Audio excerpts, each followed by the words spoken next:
Je vous propose d'enchaîner sur la troisième thématique, la culture. J'invite Martine Colli, vice-présidente du département, monsieur Frédéric Fialet, collectionneur, et monsieur Bernard Méric, photographe.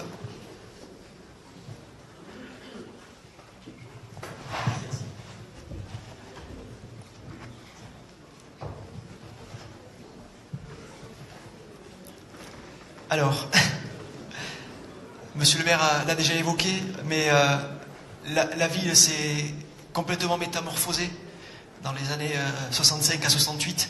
En un temps record, en 4 années, ils ont réussi à faire un travail remarquable. Ces gens de l'ombre, les héros anonymes, comme on les appelle, qui seront valorisés à travers l'exposition de monsieur Bernard Méric. Mais il y aura une multitude d'expositions au Palais des Sports également, un petit peu partout dans la ville, tout le mois de février. On s'ennuiera pas, on découvrira beaucoup de choses. Et du coup, avant de démarrer, je vais peut-être passer la parole à Martine Colli, qui va nous parler de l'exposition phare du musée dauphinois qui sera inaugurée le 5 février, il me semble. Oui, bien sûr, mais je vais en profiter pour parler encore d'autre chose, puis dire, un mythe est tombé, monsieur Calma, parce que je pensais que votre rythme cardiaque avait vraiment une particularité, et du coup, là, vraiment, le mythe est tombé. Mais écoutez, bravo en tous les cas.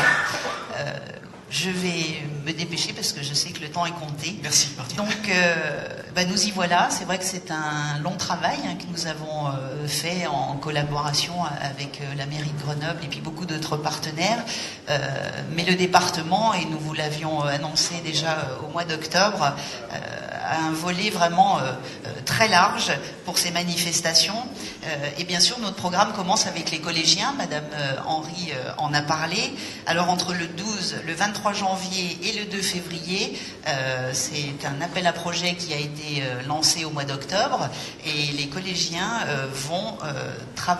ont travaillé déjà sur les Jeux Olympiques, et c'est près de 800 collégiens qui vont, souvent d'ailleurs ils sont très éloignés de la montagne, ils vont découvrir dans les journées organisées dans nos 4 massifs les disciplines de ski alpin, de ski nordique, des sports de glace bien sûr, et puis aussi ils auront des ateliers liés autour des valeurs de l'olympisme, nous y tenions beaucoup. Ils vont aussi rencontrer des champions, dont Mélina Robert-Michon, c'est pas les sports d'hiver, mais bien l'été, et une championne locale, et puis des athlètes du team nordique Isère. Alors là, ils vont travailler sur la charte olympique. On y tenait beaucoup, on doit la remettre en valeur. Ils imagineront la montagne de demain, dans 20 ans, là aussi. Ils découvriront le sport adapté, vous l'avez aussi dans votre programme, et c'est quelque chose auquel nous sommes très très attachés. Et puis ils vivront les découvertes virtuelles de pratiques sportives sur notre stand Sport et Santé. Là aussi un programme engagé par le département avec le sport santé. Et enfin, ils visiteront l'exposition Grenoble 1968, les Jeux Olympiques qui ont changé l'Isère, soit au musée dauphinois, dont nous célébrerons aussi le 50e anniversaire, soit dans un musée au bus qui va sillonner l'Isère pour faire découvrir cette exposition, et ce jusqu'au mois d'avril. Alors bien sûr, il passera dans les stations olympiques pendant toute cette période, et puis dans beaucoup de communes, ainsi que dans des collèges, et il terminera au mois d'avril au collège olympique, et ainsi la boucle sera bouclée. Nous sommes partenaires, vous l'avez dit, Madame Henry, des School Winter Games, et nous, bien sûr, nous amènerons beaucoup de collégiens à la cérémonie d'ouverture et sur les sites de compétition. Là aussi, c'était important pour nous. Et puis enfin, cette exposition au musée dauphinois, alors là, ce sera inauguré le 5 février, vous l'avez dit, prochain. Alors le foisonnement de documents qui était aux archives départementales, le travail bien sûr avec le Coljug et puis avec beaucoup d'autres personnalités a permis à l'équipe du musée dauphinois de concocter une magnifique exposition. Associé à celle-ci, un formidable ouvrage aussi, regardez, je l'ai en primeur. Là aussi, vous le découvrirez très vite.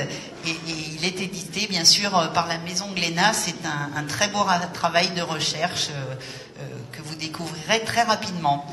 Un film aussi, un film original, Génération Jeux Grenoble 1968-2018. Il sera diffusé au cinéma Chavant le 8 février et puis dans d'autres salles, bien sûr. Alors là, il s'agit d'une collecte de témoignages émouvants, instructifs, et puis aussi la vision sur l'avenir. C'est encore un grand travail de grande qualité que je vous inviterai à découvrir. Enfin, beaucoup d'animations tout autour du musée, en lien avec les Jeux Olympiques. Il va y avoir un flyer diffusé, et puis bien sûr sur les sites de la mairie et du département, vous trouverez tout cela. Une soirée le 23 janvier avec les 50 ans aussi de l'aéroport de Saint-Étienne-de-Saint-Georges, et ce serait bien si les athlètes le 26 février de retour des Jeux de Pyeongchang se posaient sur l'aéroport. Il y aura un petit symbole peut-être à travailler. Voilà notre beau programme pour les Isérois, pour célébrer ce jubilé. Et puis je souhaite, pour en conclure, assurer un soutien inconditionnel aux athlètes isérois et bien sûr français qui seront en Corée dans les prochains jours.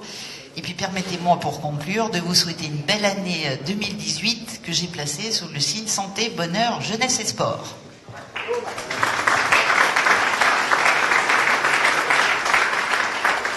Merci beaucoup Martine, beau programme effectivement, vous avez tenu le timing, c'est parfait, super.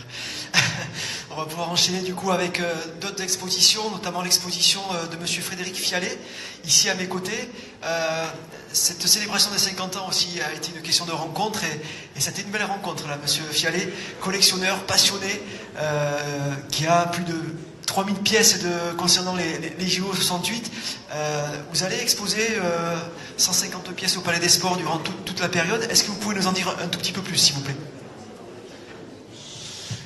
Eh bien, peu habitué au grand discours, j'ai préparé un petit papier, donc je vais vous lire. Donc, mesdames et messieurs, bonjour.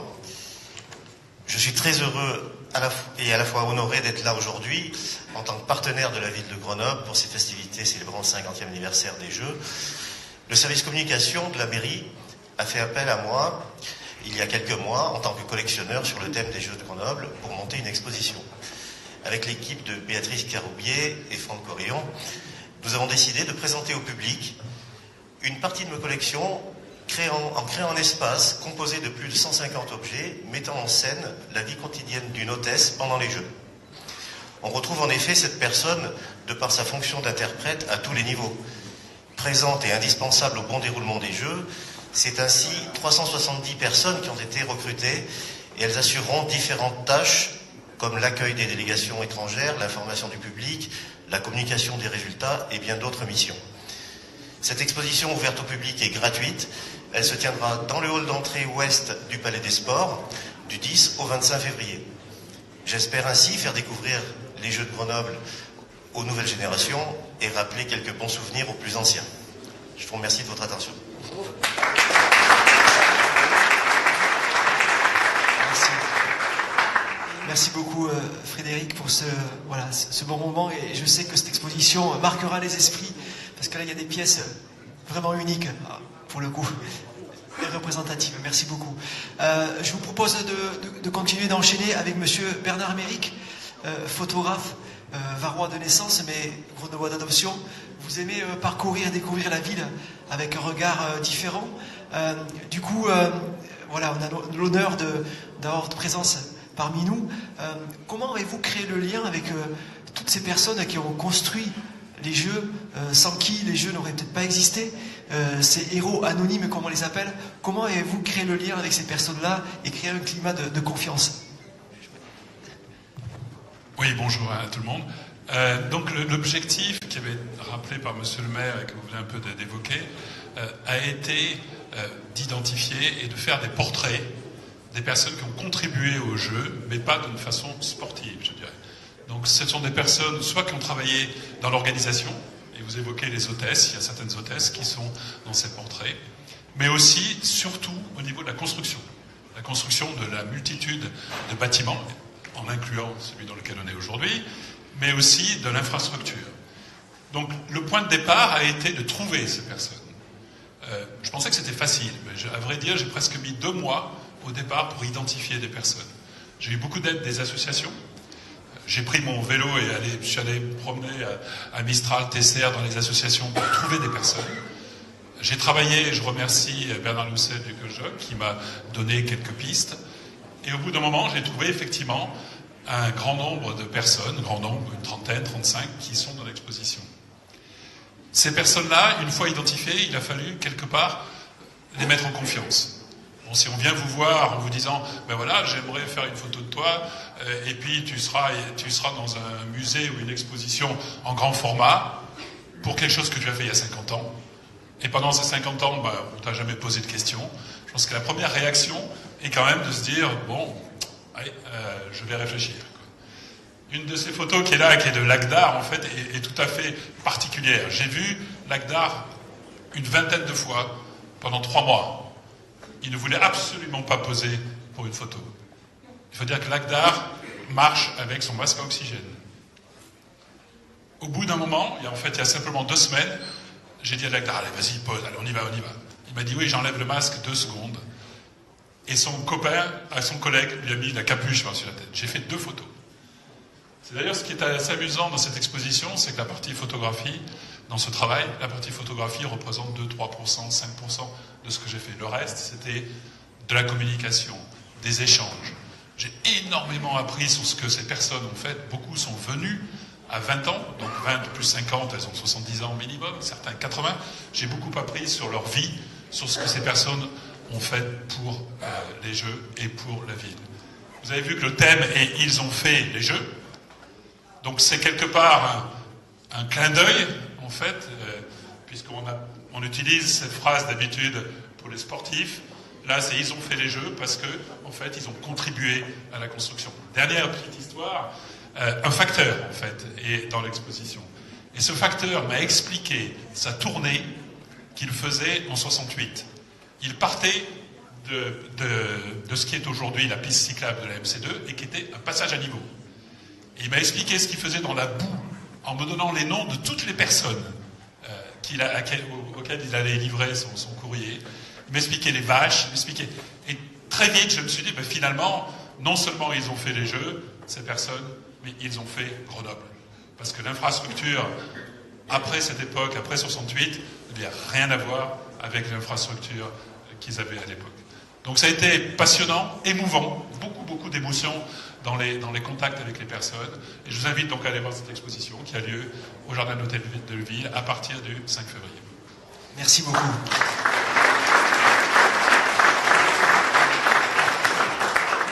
Du coup, je vous propose d'enchaîner un petit peu et de balayer rapidement les différentes expositions. Donc, il y a une exposition Comment Grenoble s'est métamorphosé pour les JO également, donc qui est travaillée par le service protocole mémoire ici à la ville. L'exposition sous un seul flambeau que le Coljoc est en train de construire et qui sera installé au Palais des Sports du 10 au 24 février.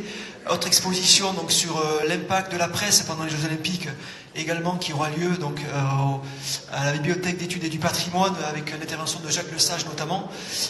Voilà, une multitude d'expositions au Palais des Sports avec Monsieur Fialet, la transformation des quartiers Bajatière au village olympique, les troupes de montagne également qui auront leur exposition au Palais des Sports. Enfin voilà, il y a vraiment de quoi faire pendant tout ce mois de février. Je vous propose également en avant-première un petit clip de 3 minutes sur un film qui a été coproduit par Zadi Productions, France Télé, la région et la ville de Grenoble. Ce film s'appelle Les Jeux de la France. Il sera diffusé en avant-première le 25 janvier au cinéma Le Club. Il sera diffusé également le 5 février prochain sur France 3 à 22h40. Et ensuite, il sera projeté ici même avec une table ronde à l'Hôtel de Ville le 9 février prochain. Je vous propose voilà, de découvrir ce petit clip de 3 minutes.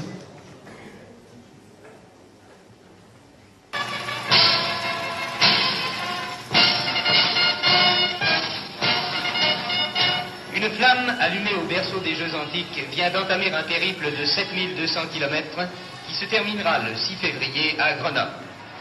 Symbole des luttes pacifiques qui seront livrées dans les Alpes à l'occasion des 10e Jeux d'hiver, le flambeau transmis de main en main a traversé la capitale en empruntant sa voie triomphale les Champs-Élysées. Le grand jour approche. Tandis qu'on installe la vasque sur le stade olympique, à l'ORTF, la pression monte. La couverture médiatique des Jeux doit être digne des ambitions du général de Gaulle. C'est un tremplin majeur de l'excellence française. Tout commence par une innovation historique. Et voici la couleur, au jour fixé et à l'heure dite. Je proclame l'ouverture des 10e Jeux olympiques d'hiver de Grenoble.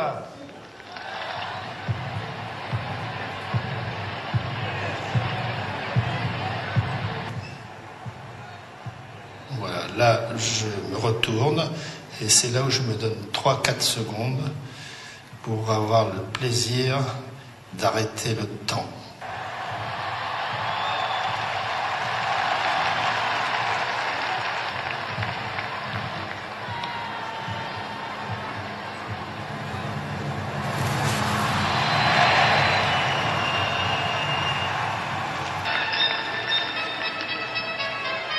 Grandiose, la cérémonie s'achève. 1158 athlètes venus de 37 pays vont maintenant se disputer les médailles des 35 épreuves entre le 6 et le 18 février. Pour De Gaulle, tout ce qui était la France était grand. Donc pour De Gaulle, De Gaulle adorait les champions qui gagnaient.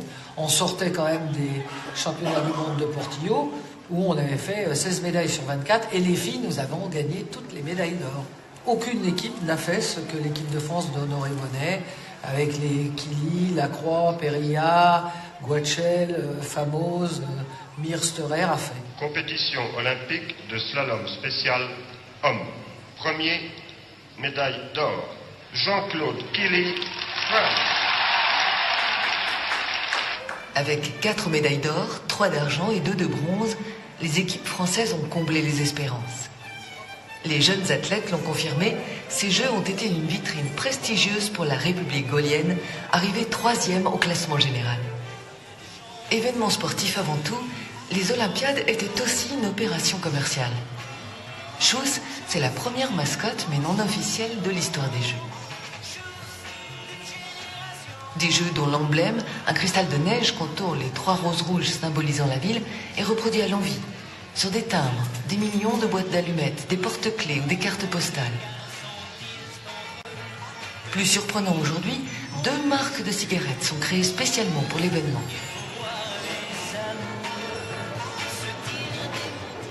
L'histoire des Jeux de Grenoble est aussi celle de la métamorphose des Alpes françaises. L'histoire d'une ambition politique est celle d'une collection inespérée de médailles olympiques qui ont contribué à faire glisser la France dans l'ère des sports d'hiver et de la modernité. Voilà, merci beaucoup.